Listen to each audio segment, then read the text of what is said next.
Welcome back to the Extra Mile. Good morning, everybody. I'm Aaron Eads. And I'm Christy Batista. We are in downtown Champaign at the corner of Church and Neal, and it is a blast down here. Yeah, we got to tell you, we don't know if we actually designate which mile is the extra one. I think it's this one. I think it's gotta this one. say. It's kind of almost at the halfway point for the marathoners, but we saw the 10K runners coming through, and everybody has some high energy, and it is great. Absolutely. We saw our leader, the leader of the men's marathon, come through here. The leader cam was following him.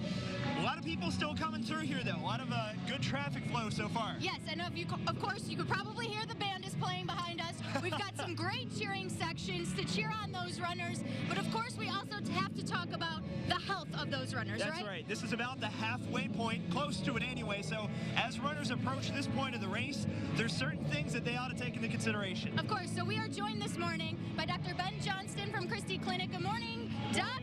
How you doing? Good. How are you? Good. The energy's high here. The energy's very high here. Thank you for guys having me. Appreciate it. We appreciate you being here. So, of course, we got to continue to talk about that energy for the runners. How do they continue? This is almost the halfway point. So how do they continue to hold their stride? So they really, as far as the three big things they really need to work on would be to remain hydrated. All right. So there's hydration stations along the way. They need to do that. They need to maintain their glucose. So they need to make sure they're getting appropriate amounts of sugar, drinks, hydration. And then finally, they really need to continue to listen to their bodies and continue to work on their technique. Of course. And we also want to talk about a little bit about the food that they have to consume afterwards, because that's very important. After they run 26 miles, they got to keep that energy up throughout the rest of the day. Correct. Yeah, absolutely. So what's happened is by the time they finish, they would have depleted almost all of their glycogen stores, right? And so that's what happens when they hit the wall, is that they've pretty much used up all their stored sugar in their body. And that's really when your training and your discipline sort of pushes you through it. But after the race, you know, that's the time to really eat. Enjoy yourself, you know, eat a whole bunch of high carbohydrate meals, you know, spaghetti, pasta, beer's always good. Anything along those lines, just enjoy yourself, replenish your stores, and congratulate yourself for running a race well run. Speaking of beer, Big Grove has some beer, so if you're at home and you want to come down to downtown Champaign, they have some beer over here, so if you want to enjoy that a little bit, of course you can. Doc, thanks so much for being here. We also want to talk about the traffic, too. We will check back in with you guys in just a little bit to talk to a police officer about what's happening if you're hitting the roads today. That's right. We're going to send things on over to Brett in Memorial Stadium for now. Brett, good morning. Okay, guys, thank you so much. We're here with our racing expert, Kyle O'Brien, and we've got a new leader of the Illinois Marathon. The group really tightened here, and it's Christopher Zablocki has just taken the lead of the Illinois Marathon. Is this about what you expected here? They are on mile 19.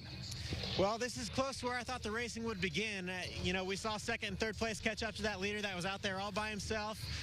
Obviously, his pace slowed a little bit. Looks like there may be 2:16, 2:17 pace right now, which is still a great race. They're still on record pace. But yeah, this is where the real racing starts. And this is the fun part, right? Because you can kind of see here on the leader cam that they're looking back. At least our leader here is trying to get a feel of, hey, how close are you behind me? How much of that is just a mental game, Kyle, of where you're at and how you're trying to feel out and who's going to lead and who's going to run second and who's going to be in third? This move right now, this is all mental. When you're coming from behind and you catch somebody, you want to make one move and you really want to destroy him at that point. So he's going to go as hard as he can. He wants to show these guys he's not messing around. He's hoping they're not going to come with him. And what does our body language tell us here? I know we're looking at the GPS tracker, and we'll head back to the leader cam here in just a second, but can you tell enough by their body language just to see like how the guys are doing, how they're feeling? It looks like our leader here is maybe wearing a little bit more than the other two guys behind him. Well, yeah, leading drains you definitely more than following does. I mean, they say 5 to 10% more energy is used when you're leading a race than when you're running behind somebody. He definitely looks like he's expending himself a little bit more. I say as far as looks go right now, our guy in third place probably looks better than the other two. And you said that leading is not always the best thing at mile marker 19 necessarily. Would you expect here, as we're 40-ish minutes, 35 minutes away from our marathon winner coming home, that the guys behind would maybe start to make a push here at what mile, Kyle?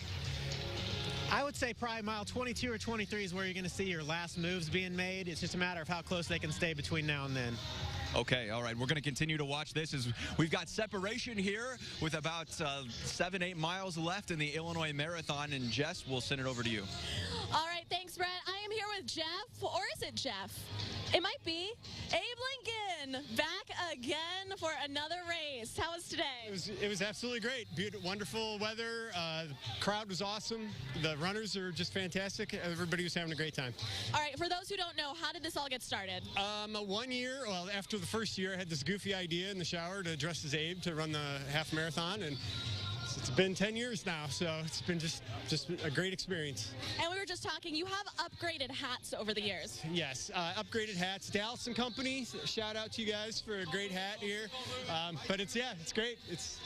It does what it needs to do, to stick on my head. I asked, there's some elastic in there that keeps it on his head. How did the hat hold up in that really bad weather we had a few years ago? It was fine. It's when it's really windy, that's when it's tough. You know, when there's like 20-mile-an-hour wind, you're like, you know, aerodynamically challenged. All right, how'd you finish today? Finished really well. Did 1:36-ish, so I was really happy with it. Okay, and I assume you might want to be back next year? Yes, I'm going to be back for sure. I might do that. I might do the full, but maybe we'll see. We'll see. Have you always done the half? I've always done the half, yeah. All right, Abe might be kicking it up a notch next year in 2020. All right, well, thanks so much. We appreciate you being here. You bet. Thanks. All right, that is it for now, but not really, because we're going to be back in just a couple of minutes with much more of the Extra Mile here on WCIA 3.